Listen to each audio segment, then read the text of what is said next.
All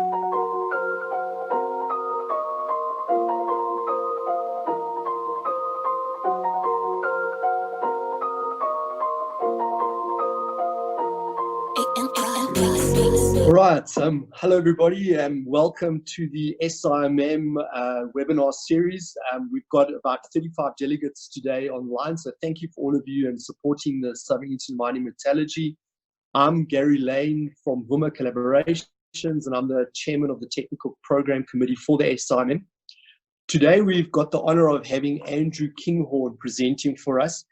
I see he calls himself Rocky, but I'm sure that's a story for another day. He's a mining engineer with considerable experience in mining consulting, general management, and management consulting across most commodities, and including in the cement industry. He's currently the principal consultant and MD at Shava Mining Enterprises. He's also non-executive director of the Fossil Fuel Foundation and a fellow of the Southern Institute of Mining Metallurgy, and he serves actively on the Johannesburg branch of the SIMM and on the Sunval committee. So we thank you for his contribution to the SIMM. Today he's going to be talking to us about what are the accuracy requirements for a feasibility study based on a measured resource that has an 80% confidence level. So I'm really looking forward to his presentation, and at the end, ask you if you have any questions, please put them into the question and answer section on the section. So Andrew, over to you. If you could just share your screen and start. Thank you very much. Hi. Great. I hope we're live and everything's working. I'll try and start again. Today is going to be what are the accuracy requirements for a feasibility study based on a measured resource that has an 80% confidence level, and it's all to do with resource and reserve confidence. In case, while I was talking at the beginning and I wasn't online, a big thank you to everyone who's joined us, and a big thank you to Gary for the introduction. First, let's kick off with a little bit of safety in terms of where we are with the COVID virus. Luckily, we seem to have managed not to go into this red zone. We have managed to flatten the curve, but the important thing that we need to look at is, can our health system crank itself up from here to there? And then what presentation could I present without having a little bit of Zepiro to give us a bit of smile? Right, let's jump in the deep end. We're going to incorporate the ore reserve confidence in technical reports. We're going to look at the background of inferred resources and feasibility studies. We're going to look at technical reports, feasibility studies. What is a feasibility study? Types of technical risk, mineral resource and ore reserve confidence, exploration, project versus mining operation, recommendations, conclusion, and a question. Background resource confidence. The resource and reserve confidence, we don't want to be hiding behind a reporting code. There's no such thing as a SAMREC compliant resource reserve estimate. And more importantly, there is a SAMREC compliant report of resources and reserves. Background feasibility studies. Prompted by the use, misuse, and inconsistency of definitions and terminology, particularly inferred resources in the feasibility study. If I can just go backwards a little bit in time, I did a similar presentation to the GSSA. What was interesting on that particular format is, while I was presenting, you guys could chip in and ask questions, which was something that worked quite well. In this particular case, unfortunately, you need to submit your questions to Camilla, and then we'll go through those questions at the end. I hope we can get a long list of questions during the course of this presentation. Right, moving along to confidence in technical reporting. The accuracy of the technical report should be compatible with the accuracy of the contents. The level of confidence in a mineral study should be suitably conveyed by the study type. It's meaningless to report a final feasibility study based on an inferred resources, whereas it may be acceptable to report a scoping study based on inferred, indicated, and/or measured resources. The life cycle, a typical life cycle of a coal mining project going through from discovery all the way through to closure. And we're going to be looking primarily now at technical studies and reports in the assessment phase. Right, this is an interesting graph just to take us through the life cycle, investment, and the risk. On the left-hand side, we're looking at the significance and timing of decisions. And the right-hand side, we're looking at the phase. Sorry, at the bottom, we're looking at the phases. And then the left, the cumulative time spent on the project. And as you can see, all projects, the data spend is initially low, and then the spending increases, and as the spending increases, the risk comes down accordingly. The types of studies. The goal is to determine the best use of future dollars. We look at everything from a scoping study or preliminary assessment, which is a broad back of the envelope. We do not use the term feasibility. Generally, there is no reserve. On a pre-feasibility study, we're looking at firming up on the numbers, evaluating options, identifying preferred option, identifying a preferred option. Feasibility study, a decision to develop. We don't use the term bankable. We assume, that assumes that study will be automatically accepted. It's up to the bank to decide whether it's bankable or not. So from a technical perspective, we only use the term feasibility study. Right, what is the feasibility study? It's a comprehensive study to determine the economic feasibility undertaken to justify continued investment in a project and project implementation. It provides technical, commercial, and financial recommendations. Identifies and quantifies risk and identifies areas for additional investigation. This is a typical example of the life cycle, sort of starting in this particular case 2003, and then going through on the bottom to 2007, and then the capital expenditure as the work is done, moving along through the project phase. All successful feasibility studies have a project development, third-party review, and an independent engineer. The final stage in feasibility study, and we're going to go through what is required in terms of due diligence and audits. We need to have the third-party review and analysis, clarity of documentation, reference and backup readily available, clear audit trail of work, transparency regarding options and decisions. The risk factors in mining projects. The human nature risk, the socio-economic, mother nature risk, geographical. Then we got the geological, resource grade, tonnage, mineralogy, mining, and processing recoverability. Most bankers report that reserve risk is their major concern. You can do nothing if it's not there. Drilling down to the next sort of level of detail in terms of technical risk, part one, where we look at the geology, the mining, the geomechanics, the metallurgy. Then we move through to the feasibility study, and we follow that all the way through to the marketing. And those are known as the interdisciplinary components linked to the mine value chain. The second sources of technical risk are the drilling, the assaying, the grade continuity, the pit slope, the pit shape, and those are referred to as the nodes of uncertainty.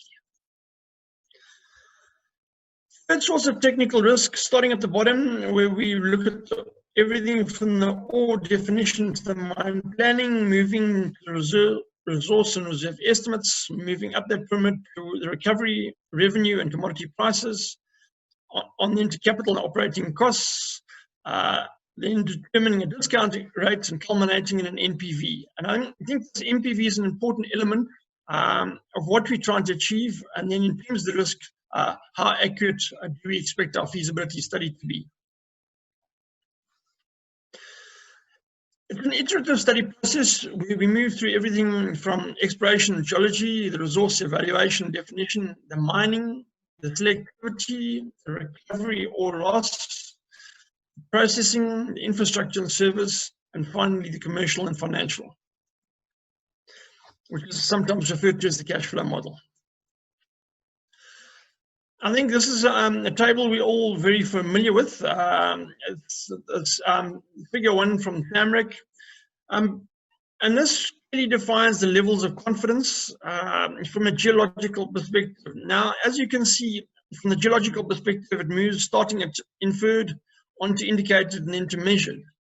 However, there's no indication of what the percentage confidence should or shouldn't be in these levels.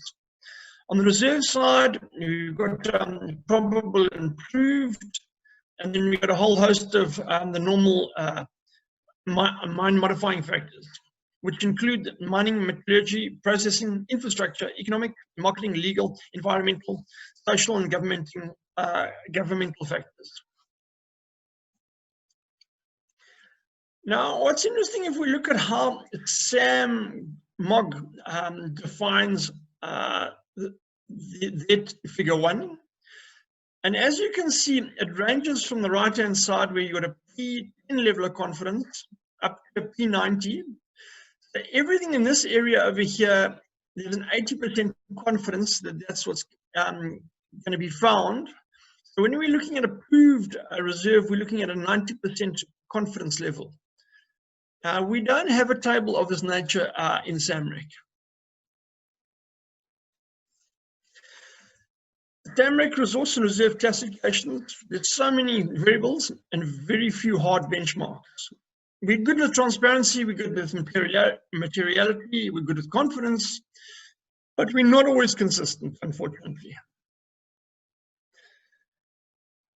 I'm not going to go through everything on the slide. I'm going to look just on the right-hand side in terms of the feasibility. So it does require a financial analysis. It requires an accuracy range for costs of plus minus 10 to 15%. That's basically saying, from a cost perspective, we expect 85 to 90% accuracy, but that's purely the cost component. And then we need to have some contingency considerations, which need to be lower than 15%. And the key risk are the key parameters that are poorly defined, for example, geotech, resource recovery, throughput, and revenue assumptions. And then building on to that on the bottom, for the feasibility, we need to have measured and indicated resource, we need to have a proved and probable reserve, and we need a detailed mine plan. Sorry, whoops. This is basically saying something similar, but just in a slightly different format. As you can see, it's been sourced from a number of different people over a range of time frames. In terms of the mine feasibility, we're looking at a cost accuracy, same here, of 10 to 15%, contingency 15%. The interesting one is the proportion of engineering complete is generally less than 50%. The resource categories measured and indicated in full agreement. The reserve categories are proven probable. The mining method has been optimized. The mine design is a detailed mine plan and schedule. And the schedule is monthly for much of the payback period, and the risk tolerance is expected to be low. Going back to the life cycle, let's just look. We've got two areas now. The one is when we do, well, both when we do the technical studies. The one is the initial one, which we discussed earlier on. And then as we move into production, we require a more detailed mine plan. In the mining operations, the measured resources and proved reserves represent the ultimate level of mineral asset accuracy in a feasibility study. This is not sufficient for mining operations. These require short-term mining scale ore control, grade control, and further technical studies continuously improve mining resources and reserve estimates.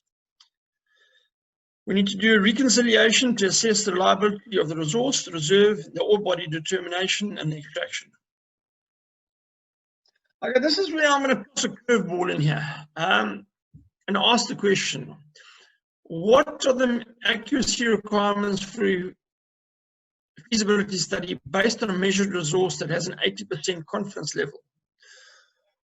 The first question that comes from that question is, does a measured resource have an 80% confidence level? Now, when I presented this similar presentation to the SSA about 2 weeks back, I I was unable to get confirmation that a measured resource is actually an 80% confidence level. But that in its own right poses a couple of challenges. But let's just take a hypothetical case. If we're doing a feasibility and we've got an 80% confidence in the resource, an 80% confidence in the reserve, and 80% confidence in the processing, and that's ignoring the environmental issues and all the financial issues, then we can potentially end up with a feasibility study which is ultimately has an accuracy of 50%, and that's the primary concern. Okay, how can we mitigate this? Now, on the resource side, we can do what's called resource quantitative risk analysis. And we've got two approaches here. We can either go through a deterministic or a probabilistic model. In terms of the deterministic model, we can have a deterministic Kriged resource model with a optimization based on a deterministic Kriged model with an optimized production schedule based on one, the deterministic resource model, and two, the deterministic optimization, and a deterministic cash flow model to produce a single NPV. Now, that's traditionally how we've done feasibilities in the past. However, if we were to consider a probabilistic approach, and I'm now specifically looking at the resource rather than the full feasibility. In terms of the resource probabilistic model, we've got multiple probabilistic resource models with conditional simulation, with a pit optimization based on a deterministic model, with a re-optimized production schedule based on one probabilistic resource models, deterministic optimization, and a deterministic cash flow model. And as you can see, we got a normal sort of bell curve type shape, the NPV.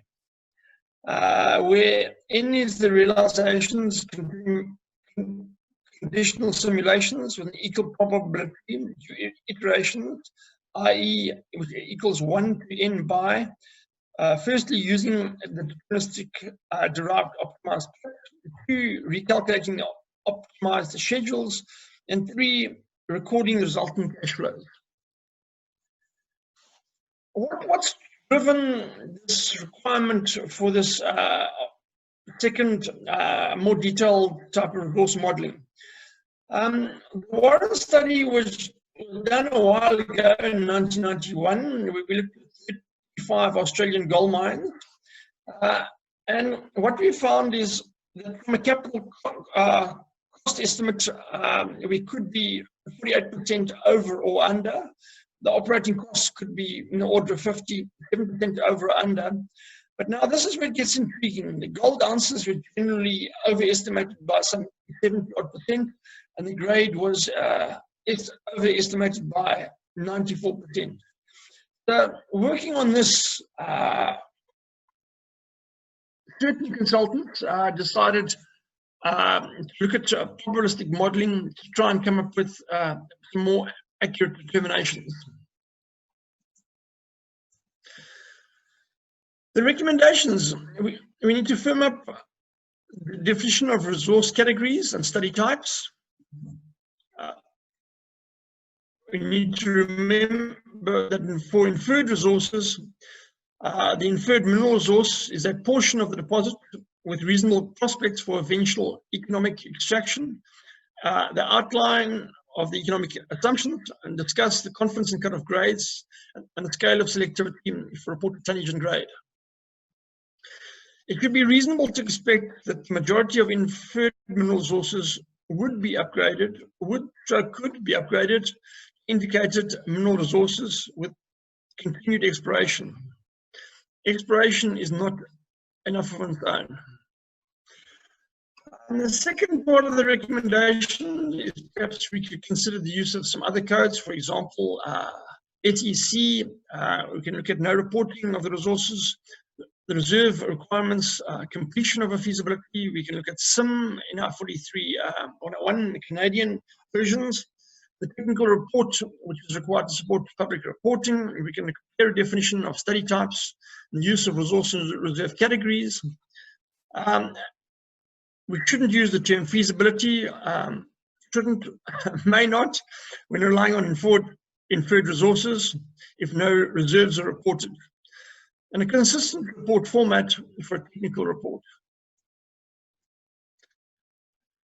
In conclusion, the TAMREC code has gone through a number of iterations to come up with some comprehensive guidelines. It does only set out the minimum standards and recommendations and guidelines for reporting, for public reporting of exploration results, mineral resources, and ore reserves. We should strive to achieve consistency and best practice in technical reporting within the global exploration, mining, and investment community. Okay, we're doing quite well in time. We're sort of 20 minutes in. I've only got one more slide, and then we'll move on to the questions. What are the accuracy requirements for a feasibility study based on a measured resource that has possibly an 80% confidence level? At this stage, it's now your turn to comment, and I look forward to questions, and let's see if I can come up with the right answers for you.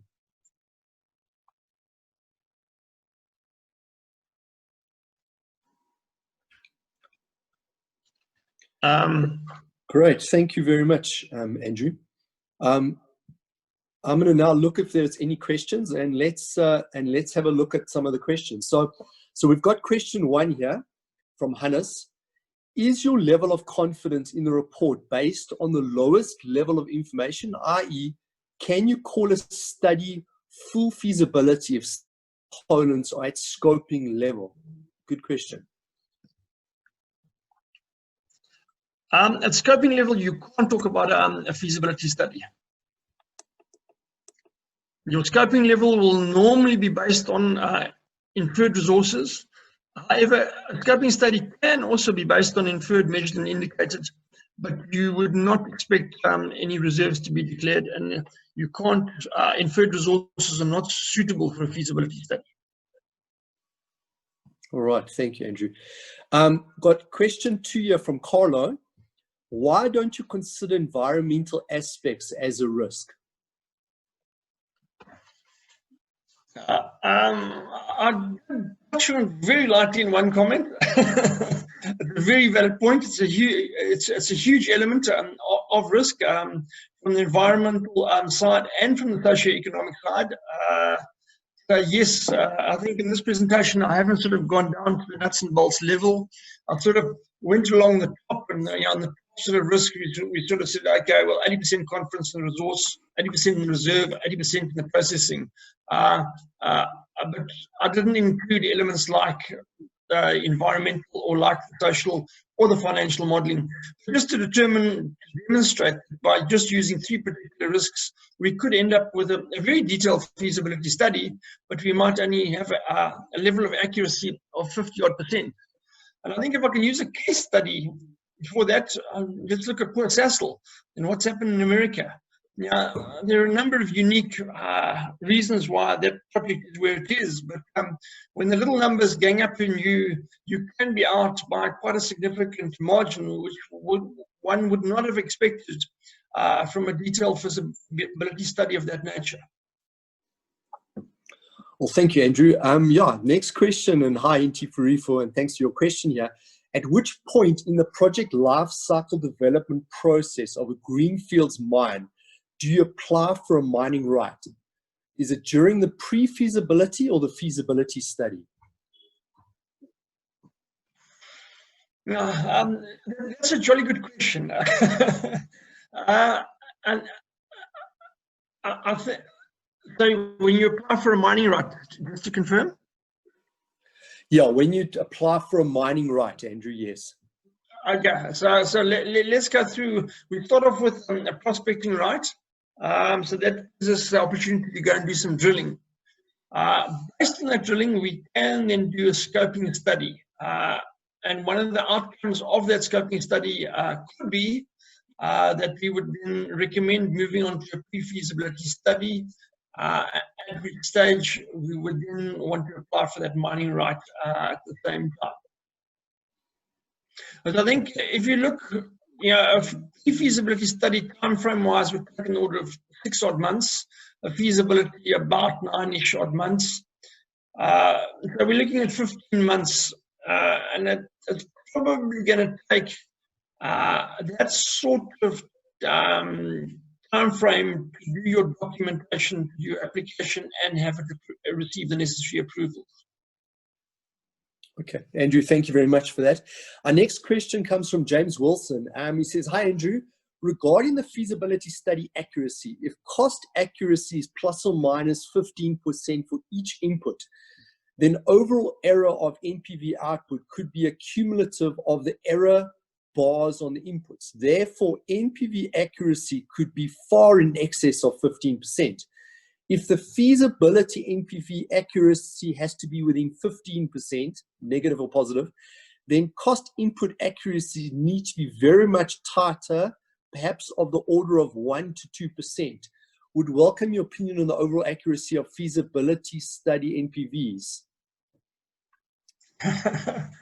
That's a perfect question, and that's the one that's well, why are we having this A presentation and B we having this discussion? Thank you very much for that insightful question. I think let's take a little step back and we'll circle back to your specific question. But if one's a banker, traditionally a banker sort of looked at the NPV and expects that NPV to have an accuracy of in the order of 90-odd%. But as we all sort of looking at these numbers, it becomes apparent that we probably, maybe even, well, our probability of achieving those numbers are not very high. But the flip side is also, if you've done a couple of feasibilities, it becomes jolly difficult to improve on accuracies over and above the 10%. Having done a few, what you tend to find is you've got to go down to basing it on suppliers' quotes. And sometimes a supplier, for example, can quote, I don't know, 10, a consulting group. But then depending on the client, when you move into the implementation phase, could then charge that particular client, quote and charge that particular client 7 or 8. And hence, while we all have best endeavors and we do try and keep those numbers as tight as possible, it's actually really difficult to get to that 10%. But I'm open to suggestions if someone's got some other experience of how that can be improved on. Okay, good, Andrew. Yeah, I mean, that's a really, really important point, and it talks about the variability of inputs. So yeah, critical one. The next question, and apologies if I don't get this person's name right, Kabela Mochal, here's a question. In recent years, the major risks have been political, socio-economic, and environmental issues. How do we quantify these uncertainties? Very good question. Okay, in a feasibility study, we normally have a chapter which covers risk of all the components. And there are basically two elements to risk. One is the risk identification. So in other words, what we're doing is we're looking at the social and the environmental aspects in this particular example. Once we've decided what those risks are, we've then got to look at how we can mitigate those risks in terms of the impact they could have on the project. And then we go through a risk ranking. The colors are traditionally sort of the red being a high risk, the orange would be a medium risk, and then the yellows and greens would be the lower risks. In a feasibility, we would ideally like to try and mitigate all the risks to an orange to a moderate level. And that is what one would expect if one would see that project progressing from a feasibility into an implementation stage. I hope that answers the question. All right. No, thank you, Andrew. And if there's any follow-up question, feel free to bring it through. All right. The next question is from Douglas. He says, have you ever considered the role of embedded technical assurance along the whole exploration to resource development pipeline to trap and tackle errors early so that their impact is not passed on to the next stage or phase of the project? Okay, very good question there. So what we're talking about is the drilling phase, if I understand that question correctly. Yes, QA/QC, very important part of exploration. And there are a number of QA/QC techniques, software programs available to assist the resource manager to try and iron out those issues to increase the level of confidence. Okay. Thank you, Andrew. Yeah, we've got another question here from Henty Fourie. Thanks, Henty. What are the requirements for a feasibility study on a tailings dump? Can a discard dump be ever classified as a reserve? Yes, so very good question. With these difficult questions of that nature, from a consulting perspective, can I be a little bit cheeky here? When someone asks me the length of a piece of string, then I generally ask, what is the diameter and the color? On the other hand, well, that's a bit of a flippant comment. I think the answer is, in terms of tailings and discard dumps, while you can go and do more exploration on them, they're always going to be tricky. And a lot of us, based on also historical different processing technologies, might generate different types of discard. And then obviously, as you go through different grade areas, you're going to get different types of discard. But you can do a feasibility on a decent sized dump, as long as you've done the right amount of exploration drilling in that particular dump. Okay, thank you, Andrew, for clarifying that. All right, the next question is from Thomas Rogers. Where does the hypothesis that a measured resource is 80% confidence level come from? Yeah, that's not the hypothesis. That was my question. That's why it's a very good question. And when I presented the GSSA, the Geological Society of South Africa, one of the objectives was to determine whether that is indeed correct. And we couldn't get clarity on that one. So that's one of the unanswered questions, which we are going to have to take further, because if you remember the SAM MOG slide, the guys are looking at generally a 90% confidence level when they're looking at approved reserve.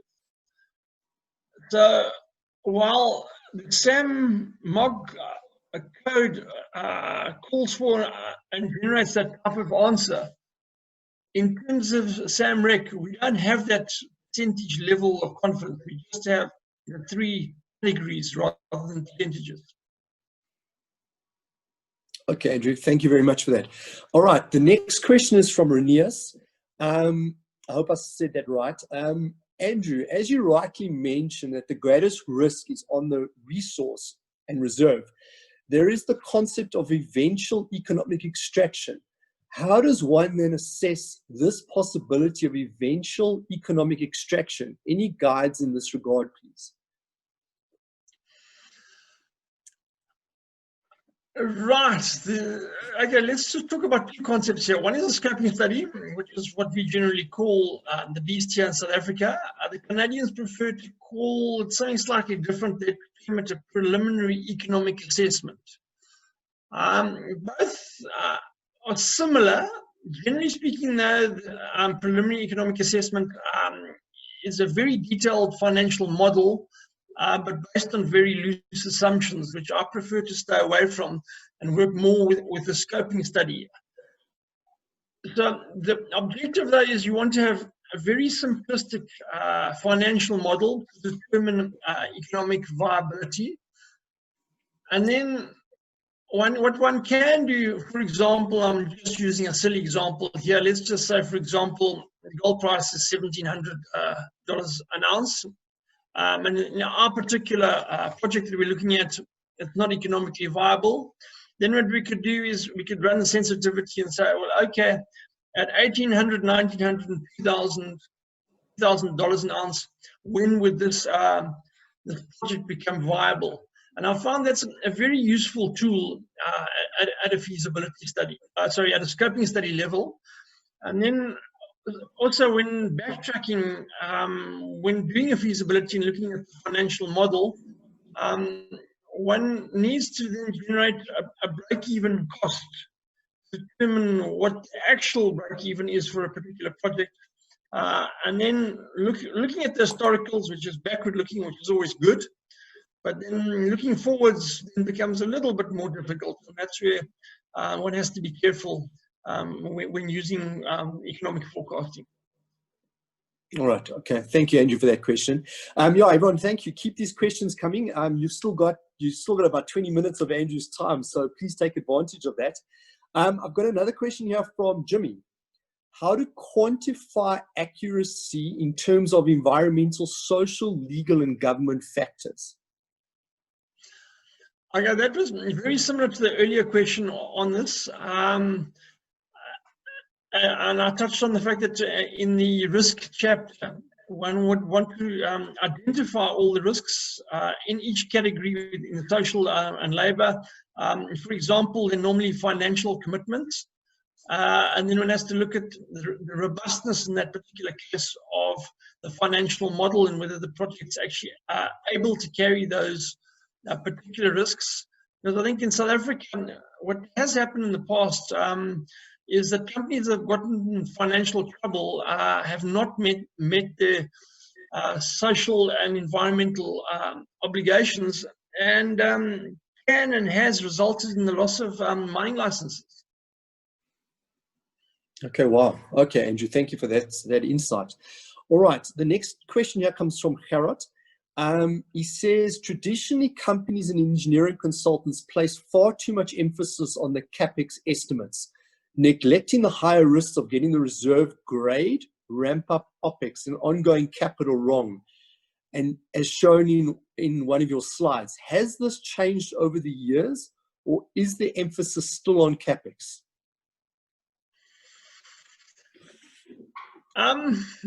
Very good question.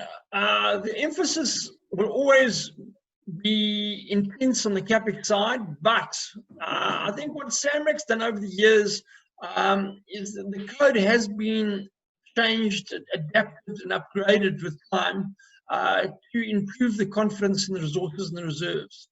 And also the issue of the angles of ramp up, etc. I think there's a lot more of that type of information available, and the guys have got quite a lot smarter at it. Okay, brilliant. And sorry, that question was from Mark Button. Apologies. That is the last question that we have. Are there any further questions that that anyone would like to ask?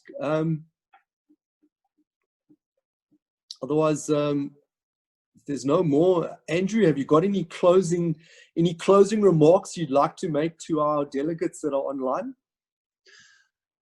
Yes, it goes back to the question of this 80% confidence level. It is something we're going to spend some time with between SIMM and the GSSA to work on it, and then to determine whether there is a benefit in quantifying it in terms of percentages, and then perhaps at a later date integrating this into SAMREC reporting. Okay. Andrew, I've got then one last question from my side, because I've also spent quite a bit of time in this world of feasibility studies and OpEx modeling and all of that. And what I've found is we did a very interesting project quite a few years ago where, you know, based on using averages for your NPV and using crisp assumptions, a project was a positive NPV. And when the board asked them, how have you accommodated risk, they said, oh, we put it in the hurdle rate. When we started looking at the variability of mining, grade, pricing, costs, when you look at the variability adjusted NPV, the average NPV is positive. And yes, the hurdle rate's been increased by 1.5%, but the project actually had a 30% chance of failure if you looked at the distribution. Have we got to the point where boards are requesting variability adjusted NPVs with confidence levels yet, or are we still sort of looking at crisp numbers? Oh, very good question. Let's look at some good examples. ARM, for example, are very good at understanding their risk components, and that's why they're a very successful company. Poor Sasol, on the other hand, has traditionally been very good at this, and have now dropped the ball, and it's quite a big ball in America. So I think it's each company has different strategies, and successful companies tend to get it right, and they make money. Yeah, another example of that is a company called B2 Gold, just as an example. They're a small junior, started off in Namibia, and they've now got a number of gold projects, which they've brought online, paybacks within 2 years. They bring the projects online on cost, on time, and then they meet the payback periods, and then they use the revenue to generate the next project. So they've moved from being a very small gold mining company into quite a large mid-tier operation. That's a nice, happy success story. So when you get things right, and you've got the right people making the right decisions, that can happen. But sometimes there's also an element of luck, because who would have thought the oil price would have gone negative yesterday? Yes, I mean, that's incredible. So paying people to take your ore. So who would have ever thought that we would have got to that point, or your commodity? So Andrew, if you don't mind, if you've still got time, another 2 questions have come through. So we've got another one from Renias. The feasibility study comes after resource and reserve declaration, which I would presume would be audited, hence the focus on CapEx, rather than grade, etc. Is it the thinking, and so is it correct as follows, to Mark Butson's question?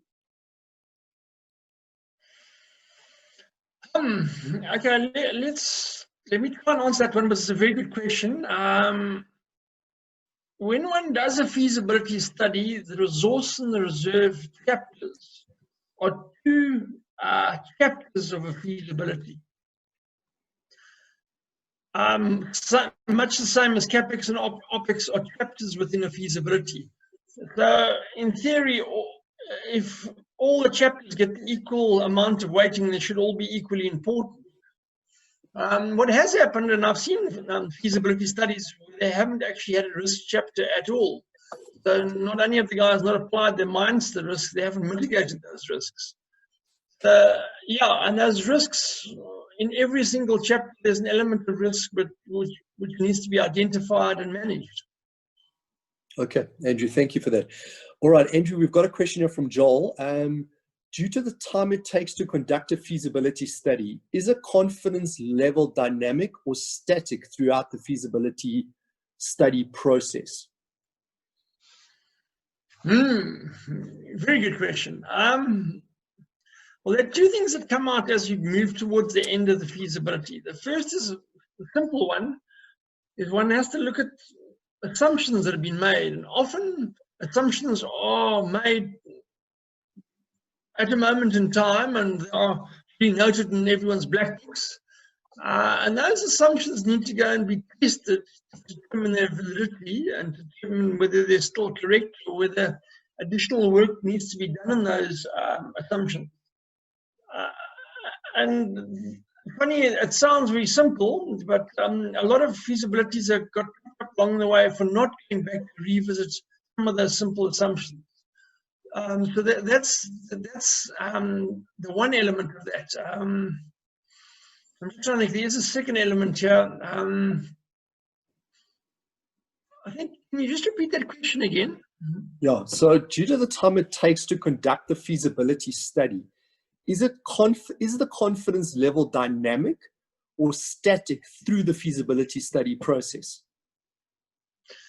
Well, it will be dynamic. So in other words, there will be variations and ranges. But as one puts this through the risk chapter, you should now start nailing it down and coming up with a risk that you're comfortable with.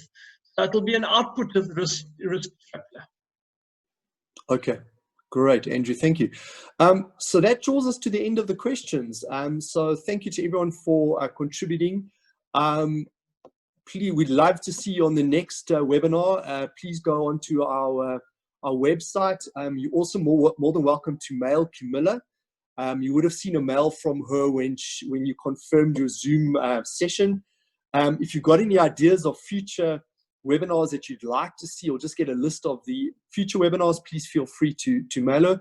Andrew, once again, thank you very much for that enlightening presentation. I've spent a lot of time also in this world, so I learned a lot as well. So that was great, and thank you. And hopefully we'll see you on another webinar in the near future as well, Andrew. All right, and on behalf of SIMM, thank you to Gary and everyone for joining us.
you.